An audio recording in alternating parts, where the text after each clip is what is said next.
A man who expected to retire with a pension pot worth £100,000 has been left with just £3,000 because his provider sold all his shares to cover unpaid fees without his permission or knowledge. Retired businessman John Edom, 65, fears he will be left struggling in his old age after his nest egg was raided without him realizing his pot was worth £50,000 when he stopped saving in 2000, and if his investments had been left alone he would be sitting on a fund worth more than £100,000 today.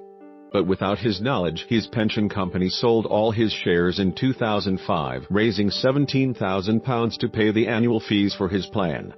John only found out late last year. Money Mail research found most pension plans contain hidden small print that lets investment firms raid your retirement nest egg for unpaid fees. Major firms including Aviva, Prudential, and Hargreaves Lansdown include clauses in savers' contracts that allow the company to sell your investments to claw back fees they are owed for managing funds. These draconian terms are usually enacted only as a last resort. But when they are used, the clauses can deprive savers of lucrative returns, and in the most extreme cases, the practice can empty entire savings pots. Most at risk are workers who have stopped contributing to their pension or who have moved home without notifying their pension company. In some cases, they may not realize their investments have been sold until it is too late. John only discovered last year, just months away from retirement, that his pension firm Rowan Moore had sold his investments years earlier. He had started saving into the plan in the early 80s when he was earning good money from his own haulage business. Edom. By 2000 his money was invested in shares such as Amazon, U.S. technology company Qualcomm, and blue chips such as United Utilities. He had stopped paying into the pension in the mid-90s when his haulage business ran into trouble, and decided to leave the money alone to give his investments a chance to grow. However, he didn't budget for the cost of the plan. The pension, which was taken out with firm James Hay and later bought by Rowan Moore, was charging fees, which over the next 12 years were on average £1,365 a year. These were usually deducted from a cash fund in his portfolio. Typically, dividend income from his shares would be paid into this account. John could also top it up himself. By 2005, this cash fund had run out. John had no idea because he hadn't checked his pension and had moved to Valencia in Spain for a new start after the failure of his business. Rowan Moore says it tried to contact John when his cash fund ran low so he could pay the fees, but says it did not receive a reply. It says it also tried to contact John before it sold his shares but again did not receive a reply. When John reached the age of 65 last year, he received an email from his elderly parents. Rowan Moore had sent a letter to his parents' address as they were listed as his next of kin on the original pension documents. The letter asked what John wanted to do with the money left in his fund, which annual charges had shrunk to £3,064.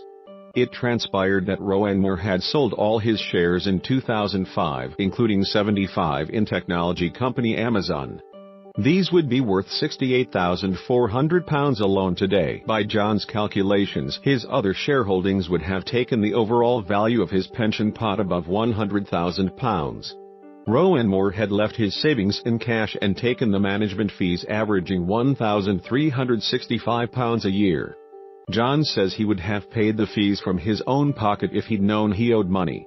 He says, "I was shocked and then really angry that they could do that without any contact with me, especially as I had waited so long for the stock markets to recover. It was done without my authorization. If I'd known, I would have covered the fees." When John queried why so little was left, Rowan Moore told him it was within its rights to encash the share portfolio to meet the fees that were outstanding. John, who still lives in Spain and is married to Julie, 58, says his only other income comes from the British state pension. "This has a massive financial impact on me and my family," he says.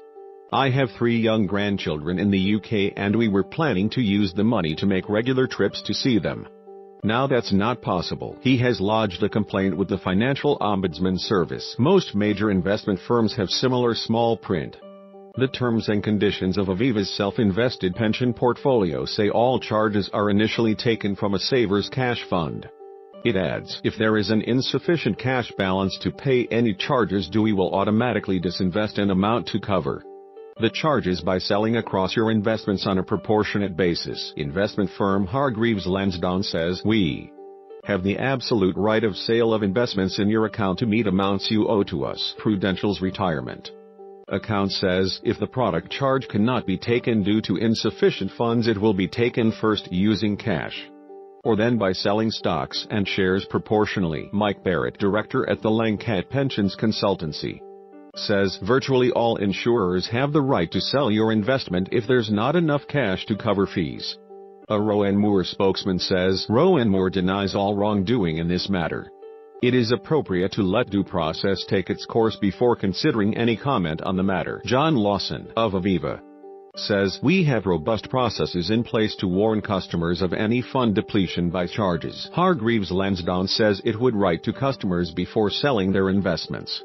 A spokesman adds, "It is only prudent for the customer to make sure they have the cash available to meet the fees which are due." A Prudential spokesman says cashing in shares is normal practice across the investment sector. Arlide at dailymail.co.uk. Where the freaks at?